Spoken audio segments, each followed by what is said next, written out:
Call all hands. Beat to quarters.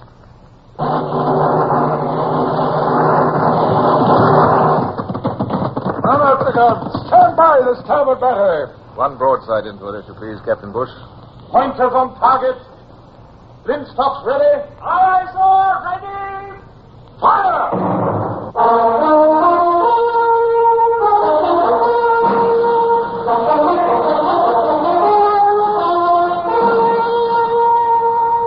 Presenting Michael Redgrave as C.S. Forrester's indomitable man of the sea, Horatio Hornblower.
This period of time, looking back on what I suppose I may call a successful career, I can afford to smile at the worries which beset me as an ambitious and conscientious captain trying to muster a crew for the Sutherland.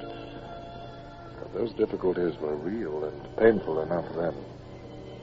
I stared gloomily from the window of my lodging house and listened to Lieutenant Bush as he read my carefully worded proclamation to the small and highly derisive crowd of loungers in the market square. Hear ye! To all young men of spirit, seamen, landsmen, and boys who wish to strike a blow for freedom, and make the Corsican tyrant wish he'd never dared the wrath of these British Isles. His Majesty's ship, Sutherland, of 2 decks and 74 guns, is at present commissioning at Plymouth, and a few vacancies still exist to complete her crew. Who wishes for a hatful of golden louis d'or for prize money? There will be fiddlers and dancing every evening, and provisions at 16 ounces to the pound. Yes, what of hardtack? The best of beef, the best of bread, and grog at midday every day of the week. All in addition to the pay under the warrant of His Most Gracious Majesty King George. Pay what pay? Yes, you get angry if you ask for it. Where's my man going to get paid?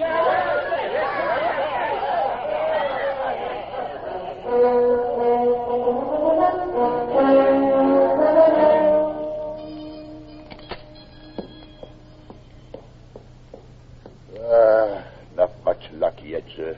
There's so many frigate captains recruited. Frigates always attract men more than a ship of the line, sir. No, Bush. They've better chances of prize money. Well, I'll have to send 4 lieutenants each with half a dozen men round the southern counties. I don't care what you find, volunteers or pressed men, but I need another 50 seamen and 200 landsmen and boys. If I don't complete my crew, it means the loss of the command. You see to it, Bush, Aye, aye, sir.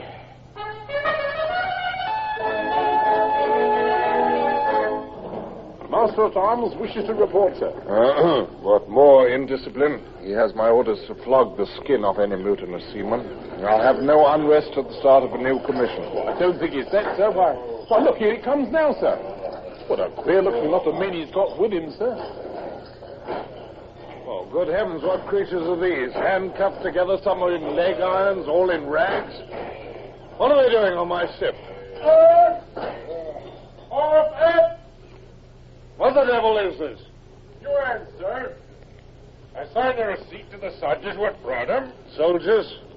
Where did these scarecrows come from? Exeter Assizes, sir. Huh? I got a list, sir. 4 of them poachers. That one in moleskin breeches, his name's Waits. He's a sheep stealer. Oh, is it? The one in black was a brewer's manager before he was took for bigamy. The others is mostly larceny, sir. Except for them 2 in front what's in for rick burning, and the 2 in irons, they're robbery with violence. 30 of them altogether, sir. And they've chosen service at sea instead of their sentences. Fine addition to my ship's company. Budding mutineers, sulky ruffians, half-witted yokels. Still, hands they are, and I must make the most of them. Might be worth trying to win their affection. Look, why are they handcuffed?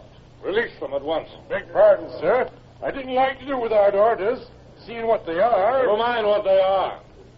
They're in the King's service now, and I'll have no man in irons in my ship unless he's given me cause to do it. No, sir. These men are recruits in an honorable service with an honorable future before them. Now listen, men. Any man who does his duty as best he can has nothing to fear in this ship and everything to hope for. Now I want to see the dirt of the place you've come from washed off. Dismiss. Rice, find one of the person's mates and see that these men are properly dressed. Aye, aye, sir. Mr. Bush, that's another 30 anyway. I think I've won some of them over. Well, my private opinion is they've made a bad bargain. They'd be better off in jail.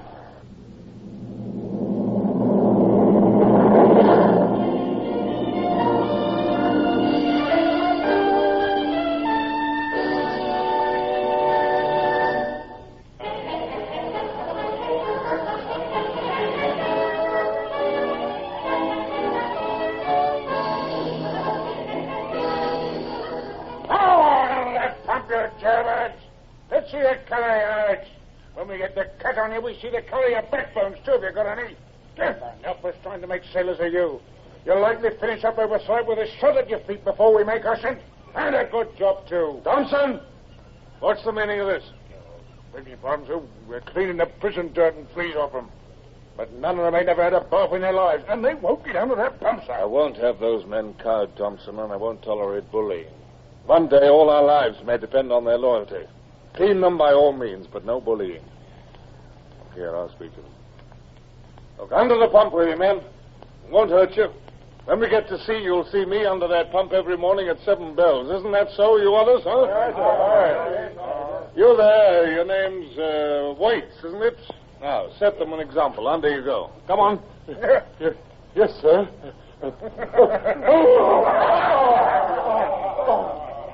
Come here, Thompson. Is that welt on Waits' shoulder from your knotted rope? Well, sir, I had to use my starter a bit, sir. Now, understand this. I won't have a petty officer on my ship who doesn't know when to use a starter and when not to. I'm not soft, but those men are bewildered, and hitting them won't clear their heads. Another mistake of this kind, and I'll disrate you. Now, get forward before I have you flogged in front of these jailbirds.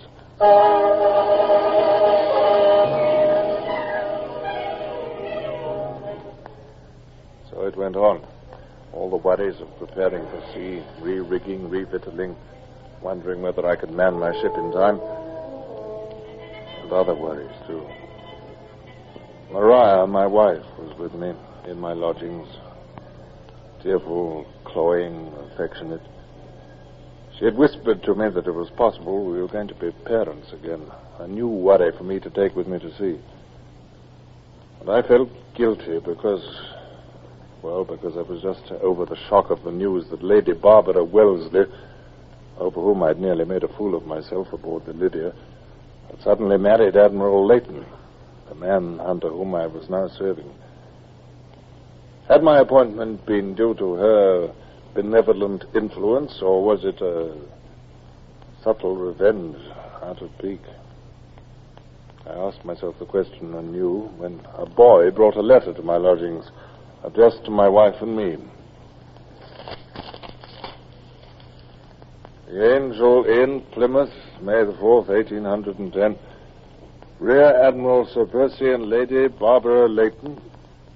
would esteem it an honor if Captain and Mrs. Horatio Hornblower would dine with them at this address tomorrow, the 5th, at 4 o'clock. My dear, it's almost a command. We must accept. Oh, and I've only my blue sack gown. Yeah. Oh, it looks perfect on you. Oh, that's what you say about everything I wear. Tell me, is she very genteel? Yeah. No. Who genteel? Well, Lady Barbara, of course. Oh. She traveled home from Panama with you and the Lydia, didn't she? Oh, yes. Well, she's Lord Wellington's sister, you know. She's a very charming woman. I must go down to the ship, my dear. Oh, Horatio, must you? Afraid so, yes. Oh, I was hoping we could spend the afternoon together. I'm sorry. There's so much to be done, so much to think about. Oh.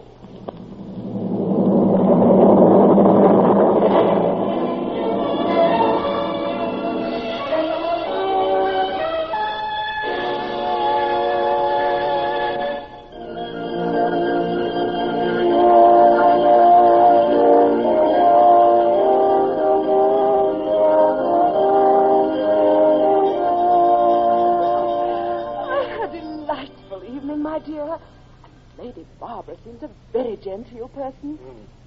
But why ever did she marry Sir Percy Leighton? She doesn't love him. I didn't know that. Who said she doesn't love him? Nobody said so, dear. But a woman doesn't need to be told these things. Why, it's obvious in her every look and gesture. It is strange, for a woman in her position has no need for social climbing. I suspect it was a political marriage. Oh. The Leighton votes will be valuable to the Wellesleys if anything happens to the poor old king, and then there will be a regency, and, well, the Wellesleys are almost the only faction left with the will to carry on the war against Bonaparte. They'll need all the support they can get. I don't understand these things, but she is a very charming woman, as you said. She asked if I was to accompany her on this voyage, but I explained that with the hopes we're beginning to cherish, it would be inadvisable. What? You told her that? Well, yes, dear. Why should I not? Oh, no. No reason why not. Of course, well, it's a shame you can't come, but, well, never mind. I'll be back with a bag full of guineas for prize money before 2 years are up. 2 years? Oh, it is a lifetime. Horatio, how is the commissioning proceeding? Have you enough men and stores? Nothing like enough. I need 50 more topmen, and topmen are not to be picked up out of jails. The flagship Pluto and the Caligula are almost ready to sail, and the East India convoy, which we're to escort, are already assembling. I can't see how we're to be ready in time. Don't worry so, dear. You've never failed yet. Look, I could spend all my next quarter's pay on stores and still not have bought too much. The Sutherland already shows my poverty. She's been painted by the dockyard in their usual niggardly fashion. Other captains pay out of their own pocket for white and red and gold leaf. I must be content with the dockyard, dull yellow and black. I only wish I could live more cheaply so that you could spend more on your ship. Oh, no. Don't reproach yourself, my dear. No economies that you could make would buy the pigs and fowls and sheep that I need, let alone the luxuries I must provide for entertaining other captains or perhaps the Admiral himself. Apples, cigars, raisins, cheese, port, sherry, Madeira, peppers, cloves, allspice, prunes, figs, a chest of tea, wax candles, a dozen shirts, 4 more pairs of silk stockings. Oh, I could go on endlessly. Oh, let's go to sleep, my dear. The problem will keep till tomorrow. The master! I said the master! Your eyes! Belay! You'll have to use landsman's terms to them, Harrison. They're not seamen yet. They don't know what a mast or belay means. The lovers don't know what anything means, sir. Hey, stop! I said jib Elliot's not sea. Damn man, blast you, empty your good. Hey, you call me pesky. You're not in the tin mine now. It's brain you want, not brawn. What? You'd raise your hand to me, would you? Get up, you mutinous pig, before I kick your face in. Here, where's my rope turned out, sir? I don't think we'll ever make seamen of some of them, sir.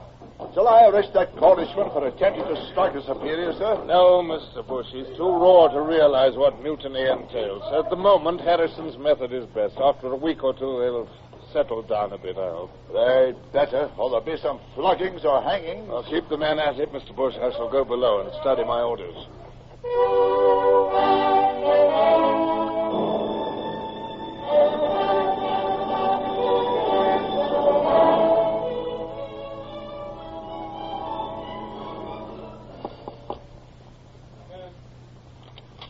Excuse me, sir.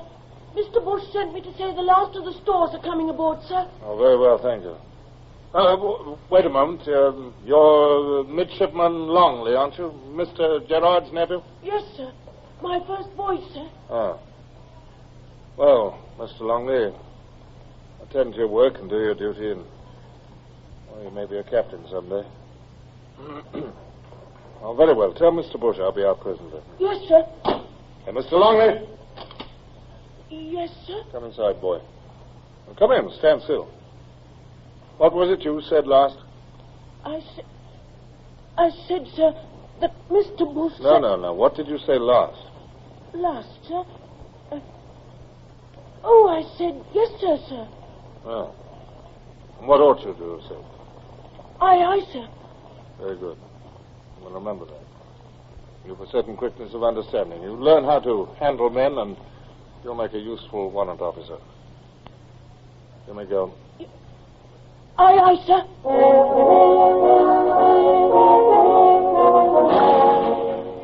When I went up to the quarterdeck a few moments later and gave Bush the order to make sail, I found the decks in a horrible muddle as the officers drove the wretched crew, made more stupid than usual with weariness, to the mizzen rigging. Just look at the lovers. 9 minutes already. Why, the Marines are better sailors. The wind is back easterly. Rounding Devil's Point will not be easy. No, sir. Race those yards round. Well out, sir.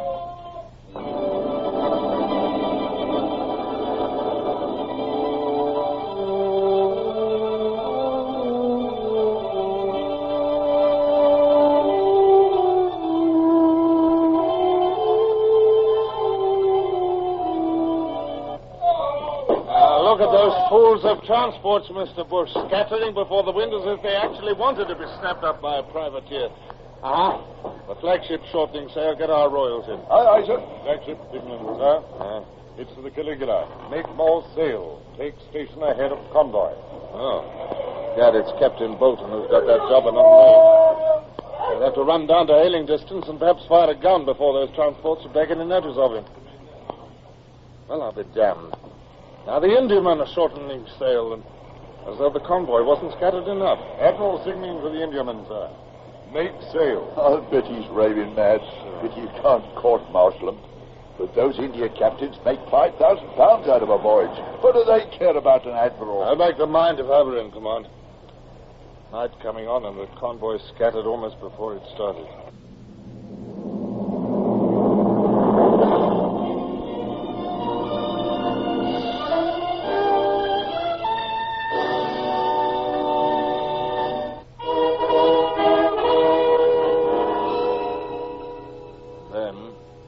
To feel that the Admiral was not showing to the best advantage, as I considered it was his duty to keep the convoy together, whatever the difficulties, I felt a cold chill spring to my forehead and a slight trembling in my legs. I knew what was coming. It happened at the start of almost every voyage, but I loathed and feared it. I would not give in. I would not. Now the signal, sir. Flagship to Sutherland. Take night station. Very well. Acknowledge. Mr. Bush, take... Aye, sir. Quarter miles of windward of convoy, sir. Look out, sir. Oh, I thought you were going to fall. Yes, I've not quite found my sea legs, Mr. Bush. I've been ashore too long. Lord Nelson was just the same, sir. For the first day of each voyage, he'd stumble like a baby. Talk about feeling ill, sir. My resistance was at an end. Blindly, drunkenly, I staggered to the companion rail, lurched down to the half-deck, and along to the door of the after cabin. Paul Wheel, my steward, was laying dinner at the table.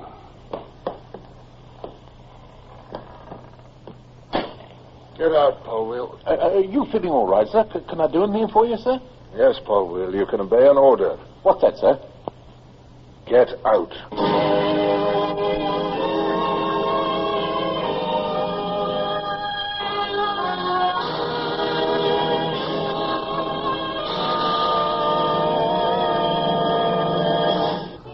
Horatio Hornblower, starring Michael Redgrave, is based on the novels by C.S. Forester. Music composed and conducted by Sidney Torch. Produced by Harry Allen Towers.